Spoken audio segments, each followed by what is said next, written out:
स्वागत है दोस्तों आपका हमारे जेवी एनसीईआरटी मेड सिंपल के इस चैनल में। दोस्तों आज के इस वीडियो लेसन के माध्यम से हम लोग आरबीडब्ल्यूएम के यूनिट 16 के थ्योरी पोर्शन को डिस्कस करेंगे, जो कि है सिक्योरिटाइजेशन ऑफ एसेट। तो दोस्तों इस पार्टिकुलर चैप्टर में हम लोग सिक्योरिटाइजेशन होता क्या है इसे समझेंगे, कैसे एसेट को सिक्योरिटाइज किया जाता है, इसके रिलेटेड कौन कौन से टर्म्स हैं, ये सभी चीज़ समझेंगे। आइए दोस्तों शुरुआत करते हैं इस लेक्चर को। पहले कुछ टर्म्स को समझते हैं। देखिए ऑब्लिगर एक टर्म होता है दोस्तों, इसका मतलब ये होता है कि ऐसा कोई भी आदमी जो कि एक डेप्ट जिसने कर्ज लिया है, ठीक है, और जिसे लायबिलिटी है पे करने का अपने रिसीवेबल के लिए, यानी उसने जो भी रिसीव किया है उसके पास एक लायबिलिटी है कि उस रिसीवेबल का पेमेंट करेगा, इसे कहते हैं हम लोग ऑब्लिगर। दूसरा होता है दोस्तों हमारा ऑरिजिनेटर। ऑरिजिनेटर उस बैंक को कहा जाता है या उस कंपनी को कहा जाता है जो कि एक सिंगल एसेट को या एक एसेट के पूल को एक एसपीवी को ट्रांसफ़र करती है, ठीक है।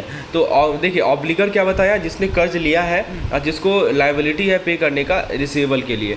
दूसरा ऑरिजिनेटर कौन होता है दोस्तों, उस बैंक को कहते हैं या उस कंपनी को कहते हैं जो कि एक सिंगल एसेट या पूल ऑफ एसेट को एसपीवी को देती है, ठीक है, as a part of securitization transaction.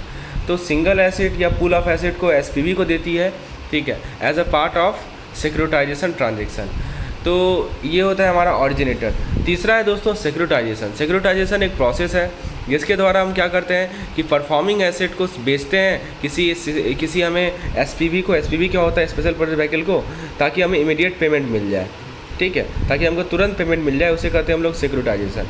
तो सिक्योरिटाइजेशन का मतलब क्या हुआ कि एक प्रोसेस के द्वारा जिसमें जिसमें जो है आपका जो परफॉर्मिंग एसेट है वो आप बेच देते हैं किसी एसपीवी को, ताकि आपको पेमेंट मिल जाए। ऑब्लिगर कौन होता है, ऑब्लिगर जिसने कर्जा लिया है। ऑरिजिनेटर किसे कहते हैं, उस बैंक को कहते हैं जो कि सिंगल एसेट को या पूल ऑफ एसेट को किसी एसपीवी को बेचती है। सिक्योरिटाइजेशन उस प्रोसेस को कहते हैं जिसमें परफॉर्मिंग एसेट को बेचा जाता है एसपीवी को।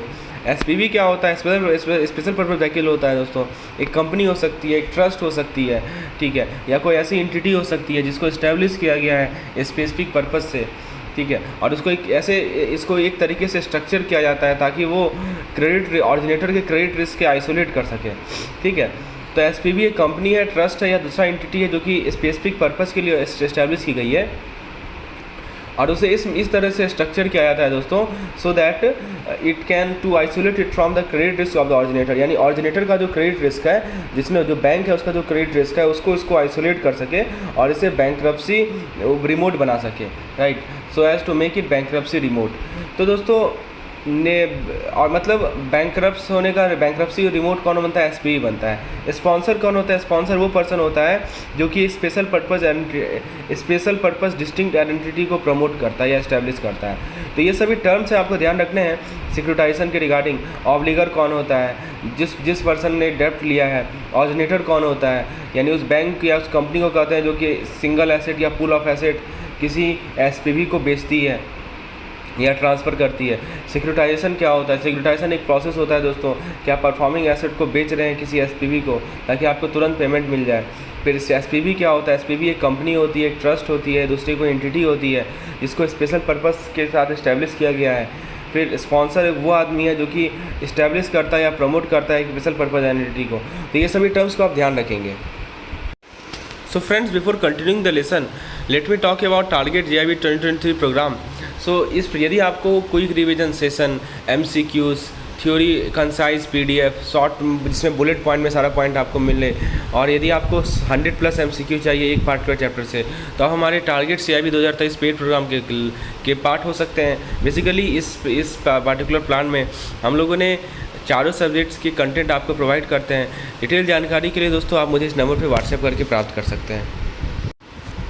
तो फ्रेंड्स ये हमारा कुछ बेसिक डेफिनेशन था जो कि मैंने आपको बताया। अब मैं आपको बताता हूँ दोस्तों कि सिक्योरिटाइजेशन होता कैसे है, ठीक है, इसके क्या क्या स्टेजेज हैं। तो दोस्तों एक 2 स्टेज प्रोसेस होता है। पहला स्टेज में देखिए क्या होता है कि एक लेंडर है, ऑरिजिनेटर है, जो कि क्या करता है, लोन को सेग्रीगेट करता है, लोन को, लीज को, रिसीवेबल को सेग्रीगेट करता है पूल्स में। कौन करता है दोस्तों, लेंडर करता है, यानी जैसे लोन दिया है या ऑरिजिनेटर, ठीक है, जो बैंक है जो कि अपने एसेट को या पूल ऑफ एसेट को एसपीवी को बेचती है।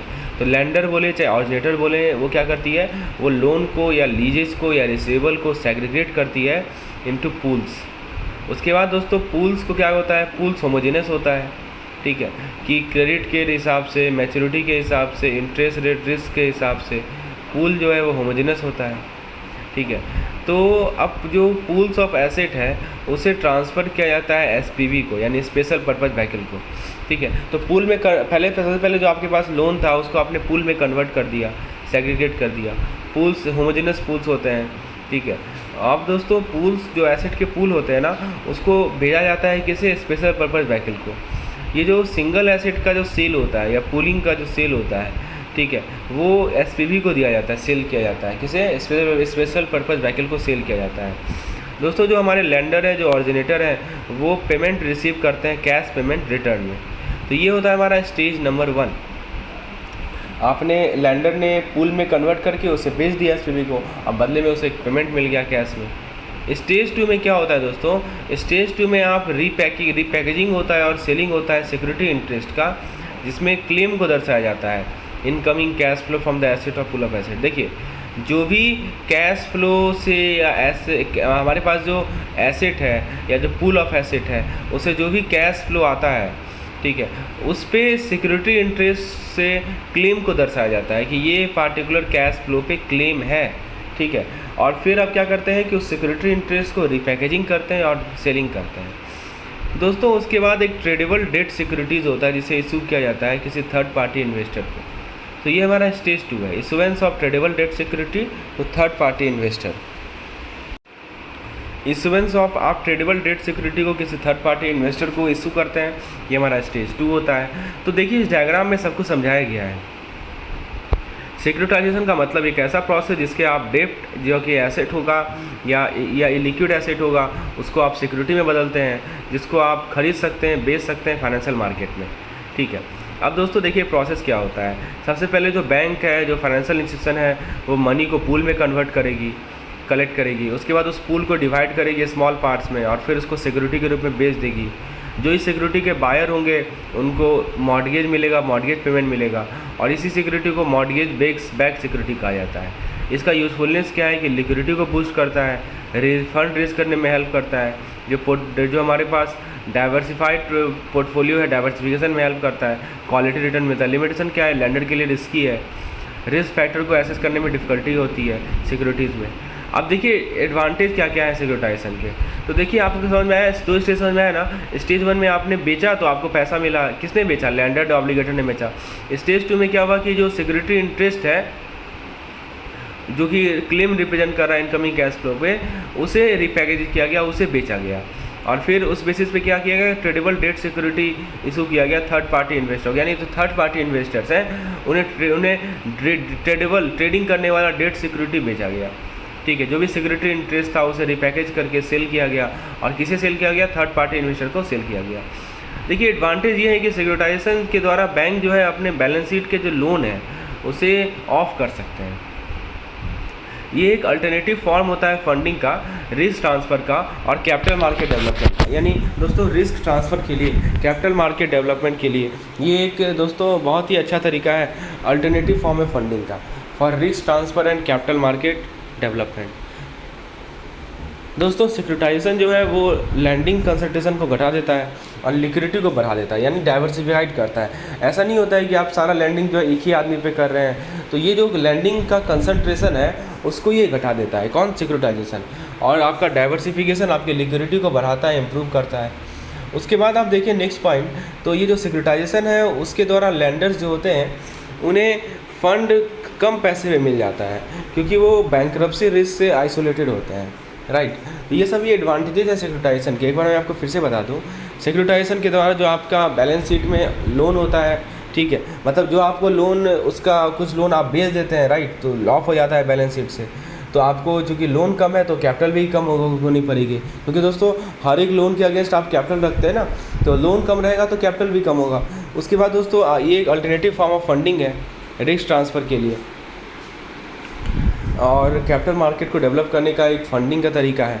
इससे क्या होता है कि जो लैंडिंग कंसंट्रेशन है वो कम होता है, लिक्विडिटी बढ़ता है, और जो लैंडर्स हैं वो फंड को लो कॉस्ट पे अचीव कर पाते हैं, क्योंकि वो बैंक्रप्सी रिस्क से क्या हो जाते हैं, आइसोलेट हो जाते हैं। इससे दोस्तों आपका जो एसेट और लायबिलिटी है उसका मैचिंग अच्छे तरीके से हो जाता है और long term debt market develop होता है। दोस्तों ये एक डाइवर्सिफाइड पूल है आपकी यूनिफॉर्म एसेट का बैंकों के लिए और फाइनेंशियल इंस्टीट्यूशन के लिए।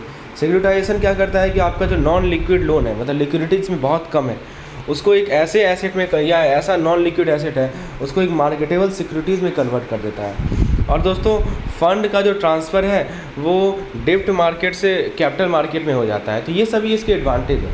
अभी फंड आपका डेब्ट मार्केट में था और आप चूँकि आपने उसे ट्रेडेबल सिक्योरिटी में कन्वर्ट कर दिया तो अब वो कैपिटल मार्केट का हिस्सा हो गया। So these are the major advantages of securitization. अब जरा बात करते हैं कि आरबीआई का क्या नया डायरेक्टिव है कि कैसे स्टैंडर्ड एसेट को सिक्योरिटाइज करें और कैसे लोन ट्रांसफ़र करें। तो दोस्तों आरबीआई ने नया डायरेक्शन दिया है कि आपको लोन एक्सपोजर को जो ट्रांसफ़र करना है और सिक्योरिटाइजेशन जो करवाना है स्टैंडर्ड एसेट का, ठीक है, किसी शेड्यूल कमर्शियल बैंक और एनबीएफसी के लिए, यानी एनबीएफसी के या शेड्यूल कमर्शियल बैंक के लिए नया डायरेक्शन आया है आरबीआई के द्वारा regarding loan transfer and securitization of standard asset. तो सिक्योरिटाइजेशन रिस्क डिस्ट्रीब्यूशन के लिए बेनिफिशियल होता है। Securitization can be beneficial for risk distribution और लिक्विडिटी के लिए बेनिफिशियल होता है सिक्योरिटाइजेशन किसी वेल फंक्शनिंग फाइनेंशियल मार्केट में। लेकिन दोस्तों कॉम्प्लिकेटेड स्ट्रक्चर डिज़ायरेबल नहीं है।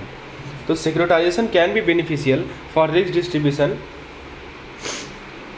And liquidity transfer in financial market but complicated structure are not desirable.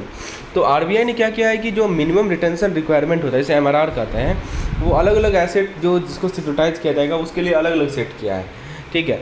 तो मिनिमम रिटेंशन रिक्वायरमेंट यानी कि एमआरआर, इसे आरबीआई ने सेट किया है डिफरेंट एसेट के लिए अलग अलग डिफरेंट। तो जैसे कितना है एमआरआर मिनिमम रिटेंशन रिक्वायरमेंट, किसी के लिए 5% है, किसी के लिए 10% है। 10% किसका? तो बुक वैल्यू का, ठीक है। तो जो भी बुक वैल्यू है लोन का जिसको आप सिक्योरिटाइज कर रहे हैं उसका जो भी बुक वैल्यू है उसका 5 से 10% का एमआरआर रखा गया, यानी मिनिमम रिटेंशन रिक्वायरमेंट रखा गया है।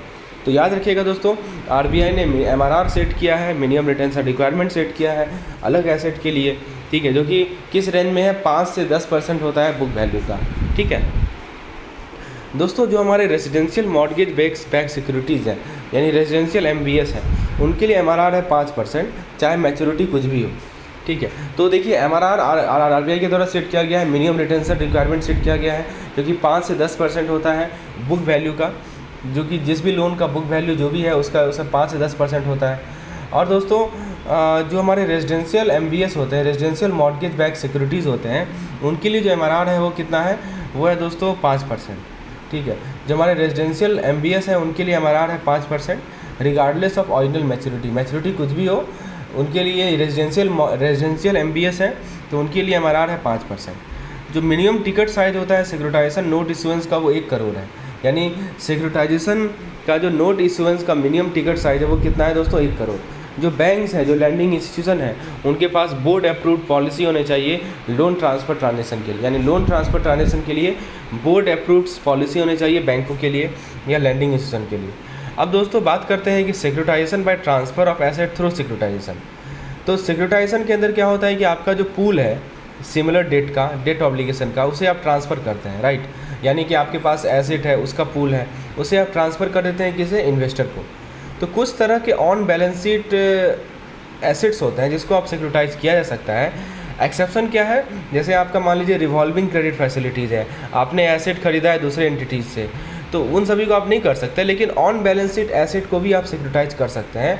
तो लोन को सिक्योरिटाइज तभी किया जा सकता है जब आप उसे कुछ समय तक रखें आफ्टर मिनिमम होल्डिंग पीरियड, जो कि लोन के टाइप पे डिपेंड करता है और कब इसे डिसबर्स किया गया उस पर डिपेंड करता है। तो सर्टेन होल्डिंग पीरियड होता है, जैसे एमएचपी कहा जाता है, मिनिमम होल्डिंग पीरियड। ये होल्डिंग पीरियड इंश्योर करता है कि जो ऑरिजिनेटिंग बैंक है उसने एक मिनिमम रिकवरी परफॉर्मेंस को डिमॉन्स्ट्रेट किया, उसने कम से कम ट्राई तो किया है कि हाँ रिकवरी मिले। ऐसा नहीं कि आपका जैसे ही आपने लोन सैंक्शन किया तुरंत आप उसको आप सिक्योरिटाइज करें। No, this is not correct. आपको सर्टेन पीरियड तक होल्ड करना है, ठीक है। और मिनिमम होल्डिंग पीरियड से लगता है कि आपने जो ऑरिजिनेटिंग बैंक है उसने मिनिमम रिकवरी परफॉर्मेंस तो दिखाया ही है और प्रोजेक्ट इम्प्लीमेंटेशन रिस्क जो है वो इन्वेस्टर को पास नहीं किया गया है। तो मिनिमम होल्डिंग पीरियड को डिफाइन किया जाता है, कितना इंस्टॉलमेंट है सिक्योरिटाइजेशन से पहले, कितना इंस्टॉलमेंट पे करना है, उसके बेसिस पे मिनिमम होल्डिंग पीरियड को डिसाइड किया जाता है। अब देखिए बहुत सारे लोन का जो मिनिमम होल्डिंग पीरियड है वो इस चार्ट में शो किया गया है। जैसे देखिए जैसे मान लीजिए लोन है जिसका मैच्योरिटी है 2 साल तक का, ठीक है, उसका रिपेमेंट फ्रीक्वेंसी वीकली है, मतलब हर एक उसका पेमेंट करना है आपका हर एक वीकली में, तो उसके लिए जो मिनिमम नंबर ऑफ इंस्टॉलमेंट है वो 12 है, मतलब 12 के बाद ही आप उसे सिक्योरिटाइज कर सकते हैं। ये मिनिमम होल्डिंग पीरियड को शो किया गया है। फिर देखिए 2 साल तक का मैच्योरिटी का लोन है और रिपेमेंट फ्रीक्वेंसी फोर्टनाइट है यानी 14 डेज़ है, तो उस केस में 6। मान लीजिए कि रिपेमेंट पीरियड फ्रीक्वेंसी मंथली है यानी मंथ में आप करेंगे तो 3 महीना है और क्वार्टरली है तो 2 महीना है। तो देखिए डिपेंड करता है कि रिपेमेंट फ्रीक्वेंसी क्या है, इस बेसिस पे आप मिनिमम होल्डिंग पीरियड को डिसाइड करते हैं, यानी मिनिमम इंस्टॉलमेंट आपकी कितनी होनी चाहिए। दूसरा केस देखिए, कुछ ऐसे लोन्स हैं जिनका मैच्योरिटी 2 साल से ज़्यादा है और 5 साल तक का है, तो उस केस में दोस्तों यदि वीकली पेमेंट फ्रीक्वेंसी है तो 18 वीक होना चाहिए, यदि आपका फ्रीक्वेंसी फोर्टनाइटली है तो 9 होना चाहिए, यदि मंथली है तो 6 होना चाहिए और क्वार्टरली है तो 3 होना चाहिए।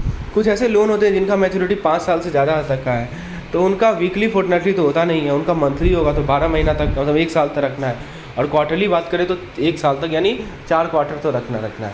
तो ये है हमारा मिनिमम होल्डिंग पीरियड का डायरेक्शन। ये देख रहे हैं ना किस बात पे डिपेंड कर रहा है, कितने इंस्टॉलमेंट है जिसे हमें सिक्योरिटाइजेशन से पहले हमने पे किया है, कम से कम इतना इंस्टॉलमेंट तो पे होना चाहिए, तब आप जाके उसे सिक्योरिटाइज कर सकते हैं। और दूसरी बात ये इस बात पे भी निर्भर करता है दोस्तों कि लोन का मैच्योरिटी पीरियड क्या है। आप देख सकते हैं अलग अलग मैच्योरिटी लोन के लिए अलग अलग होल्डिंग पीरियड है, ठीक है। चलिए ये समझ में आ गया मिनिमम होल्डिंग पीरियड। अब बात करें एमआरआर की। आपने अभी देखा था कि आरबीआई का डायरेक्शन था कि एमआरआर जो आपको सेट करना है वो 5 से 10% में होना चाहिए। तो ये एमआरआर होता क्या है, व्हाट इज़ एमआरआर, हम लोग उसके बारे में बात करते हैं। दोस्तों एमआरआर मतलब होता है मिनिमम रिटेंशन रिक्वायरमेंट। ये इंश्योर करता है कि बैंकों के पास जो सिक्योरिटाइज एसेट में स्टेक है, मतलब bank have a stake in securitize asset और and conduct proper due diligence, यानी बैंक ने प्रॉपर ड्यू डिलिजेंस लिया है और अभी उसे सिक्योरिटाइज एसेट में स्टेक है। जो लोन्स होते हैं जिनका मैच्योरिटी 24 महीने या 2 साल का या उससे कम का होता है, उसके लिए एमआरआर 5% है। वैसा लोन जिसका मैच्योरिटी 24 महीने से ज़्यादा का है, उसके लिए एमआरआर 10% है। और जो हमारे बुलेट पेमेंट लोन होते हैं, बुलेट रिपेमेंट समझते हैं ना कि आप एक साथ ही इंटरेस्ट और प्रिंसिपल का पेमेंट करेंगे, उसे बुलेट रिपेमेंट लोन कहते हैं, उसके लिए एमआरआर है 10%, ठीक है। तो एमआरआर डिपेंड करता है कि अलग अलग लोन के लिए अलग अलग होता है। जैसे मान लीजिए कि 2 साल तक का लोन है तो 5% होगा, 2 साल से ज़्यादा तक का मैच्योरिटी का लोन है तो 10% होगा, और बुलेट रिपेमेंट लोन या रिसेबल के लिए 10% होगा। जो भी हमारे एलिजिबल लोन्स है या रिसेबल है उसे ही सिक्योरिटाइज किया जा सकता है, जैसे कि एग्रीकल्चर लोन या ट्रेड रिसेबल, इन सभी को भी आप सिक्योरिटाइज कर सकते हैं, ठीक है। ये सब पॉइंट ध्यान रखना है। अब दोस्तों जो नेक्स्ट चैप्टर है, नेक्स्ट पार्ट है, वो मैं पेड मेंबर को प्रोवाइड करूंगा। यदि आप इस तरह की वीडियोस चाहते हैं तो आप मुझे इस नंबर पे व्हाट्सअप करें, जिसमें आपका एक कंसेप्ट क्लियर होगा, एमआरआर क्या होता है, एमएचपी क्या होता है, सिक्योरिटाइजेशन का प्रोसेस क्या होता है, मैंने डायग्रामेटिकली आपको समझाया, एडवांटेजेस क्या है सिक्योरिटाइजेशन का, everything we have discussed. So thank you.